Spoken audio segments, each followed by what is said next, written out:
안녕하세요, 흰키랩입니다. 세계 석유의 3분의 1이 지나가는 길, 두 곳이 동시에 막히려 하고 있습니다. 역사상 처음이에요. 이란이 호르무즈 해협을 틀어쥐고 후티 반군이 홍해를 막겠다고 나선 거거든요. 만약 이 두 곳이 정말 동시에 막히면 기름값이 200달러까지 치솟을 수 있다는 전망이 나오고 있어요. 미국과 이스라엘이 이란을 전격 공습한 이란 전쟁이 벌써 5주째에 접어들었어요.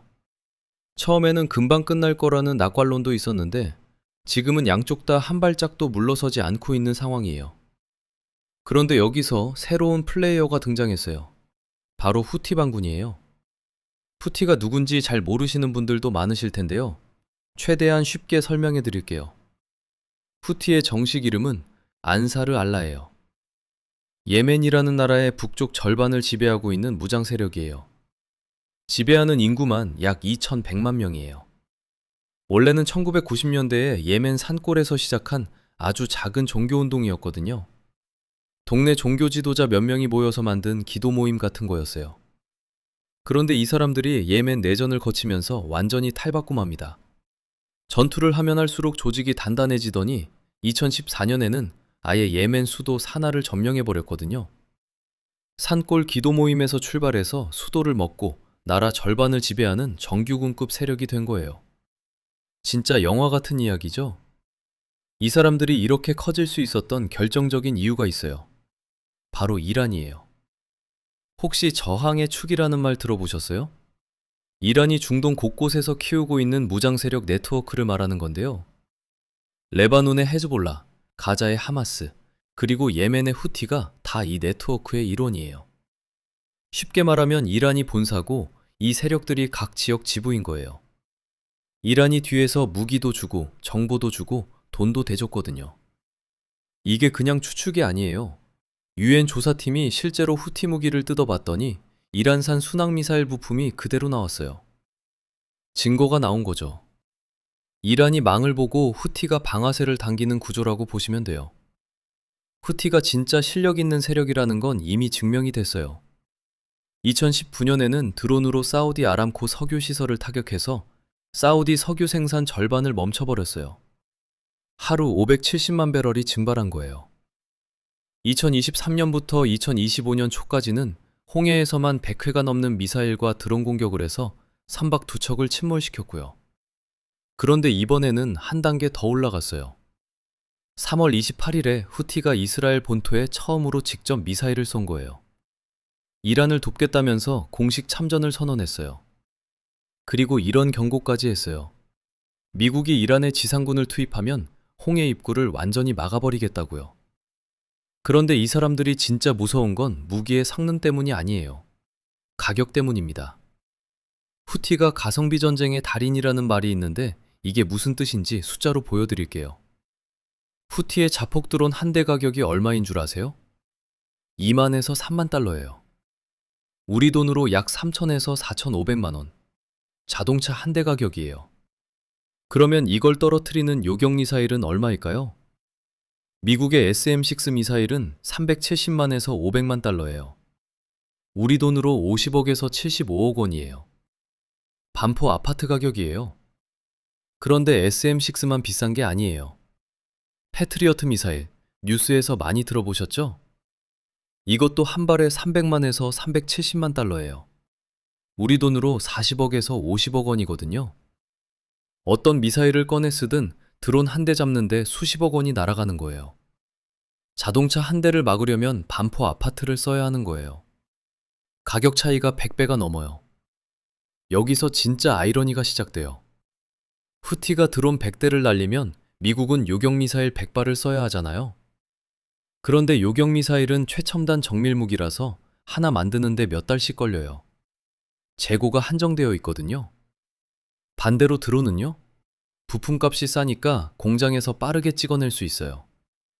이란도 뒤에서 샤헤드 같은 드론을 계속 밀어주고 있고요. 결국 이 구조에서는 드론을 계속 보내면 요격 미사일 재고가 먼저 바닥나게 돼 있어요. 쏘는 쪽은 부담이 없는데 막는 쪽만 곳간이 비는 거죠. 미국이 아무리 강대국이어도 이건 돈으로 이길 수 없는 전쟁이에요. 실제로 미국이 이 전쟁에 쓰고 있는 하루 전비가 최대 20억 달러라는 추산이 나와요. 우리 돈으로 약 3조 원이에요. 하루에 3조 원이요. 항공모함 3척을 띄워놓고도 드론 한 대 잡겠다고 수십억 원어치 미사일을 쏘고 있는 거예요. 세계 최강 군대가 가성비에서 지고 있는 거죠. 근데 이 비용 비대칭이 만들어낸 역사상 초유의 상황이 있어요. 두 개의 문이 동시에 닫히는 시나리오입니다. 자, 이제 본격적으로 무서운 얘기를 할게요. 세계 석유가 지나가는 바닷길. 크게 두 곳이 있어요. 하나는 이미 이번 전쟁으로 너무나 유명해진 호르무즈 해협. 전 세계 바다로 실어 나르는 석유의 20%가 여기를 지나가요. 하루에 2천만 배럴이 넘습니다. 그런데 이 길이 얼마나 좁으냐면 가장 좁은 구간이 33km예요. 실제로 배가 다닐 수 있는 수로는 고작 3km밖에 안 돼요. 왕복 6차선 고속도로가 갑자기 골목길 하나로 줄어드는 느낌인 거죠. 그리고 또 하나, 홍해 입구인 바브엘 만데브 해협. 여기로는 전 세계 원유의 11%가 지나가요. 이 두 곳을 합치면요, 전 세계 석유의 약 3분의 1이에요. 그런데 말입니다. 이 두 곳이 역사상 동시에 막힌 적은 단 한 번도 없었어요. 기억나시는 분도 계실 거예요. 2021년에 에버기븐 호라는 거대한 컨테이너선이 수에즈 운하를 딱 6일 막았거든요. 고작 6일이에요. 그것만으로도 전 세계 해상 무역의 12%가 영향을 받았어요.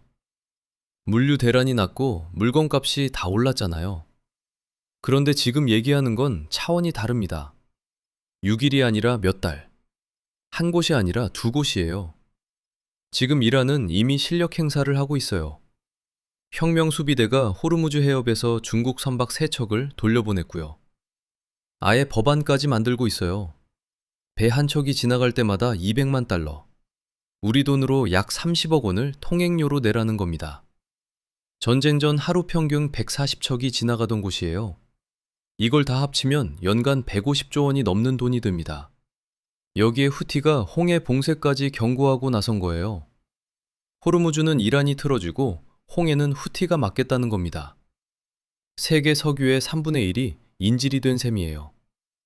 한국이 하루에 쓰는 석유가 약 290만 배럴인데요. 그 10배가 넘는 양이 매일 발이 묶인다고 생각하면 규모가 좀 와닿으실 거예요. 그래서 글로벌 투자은행들이 시나리오를 내놨어요. 봉쇄가 3주 안에 끝나면 기름값이 배럴당 105달러에서 125달러. 3개월 넘게 가면 150달러에서 180달러까지 치솟아요. 그리고 전면 봉쇄가 현실이 되면요. JP모건과 시티는 배럴당 150달러에서 200달러까지 갈 수 있다고 봤어요. 하루에 1,700만 배럴의 원유 공급에 차질이 생기는 거예요. 전 세계가 하루 동안 쓰는 석유의 약 17%가 한꺼번에 사라지는 겁니다. 우회로가 있긴 해요.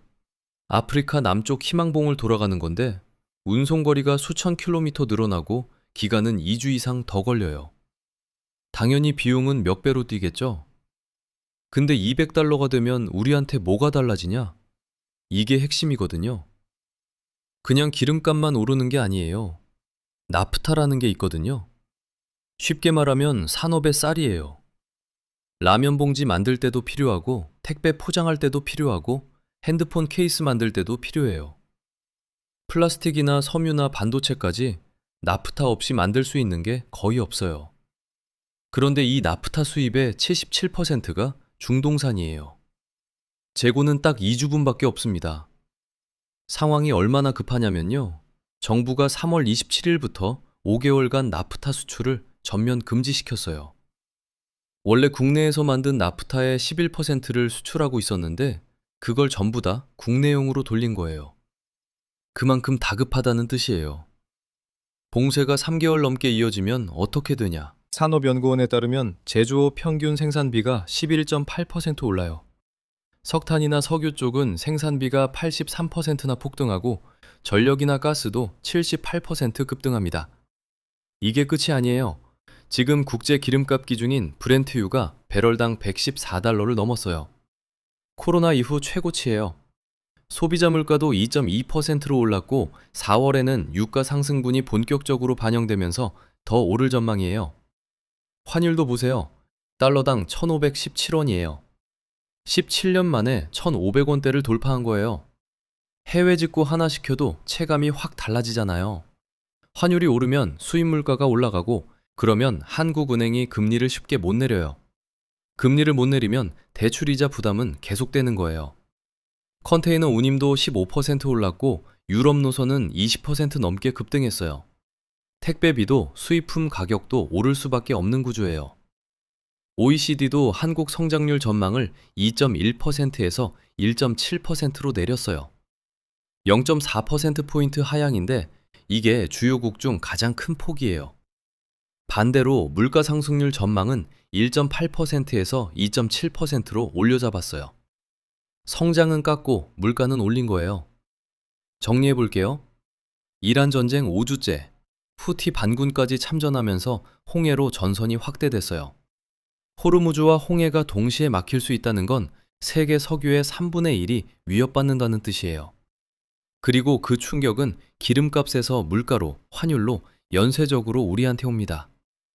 물론 희망이 아예 없는 건 아니에요. 파키스탄이 중재에 나서서 미국과 이란의 첫 대면 회담을 추진하고 있거든요. 하지만 쉽지 않아요. 네타냐후 총리는 사기와 뇌물 혐의로 재판 중이라 전쟁이 끝나면 곤란한 입장이고요. 미국에서는 800만 명이 거리로 나온 노킹스 시위가 세 번째로 이어지고 있어요. 상황이 복잡합니다. 여러분은 이 전쟁이 얼마나 오래 갈 거라고 생각하세요? 한 달 안에 끝날까요? 아니면 올해 내내 이 불안이 계속될까요? 댓글로 여러분의 생각을 들려주세요. 감사합니다.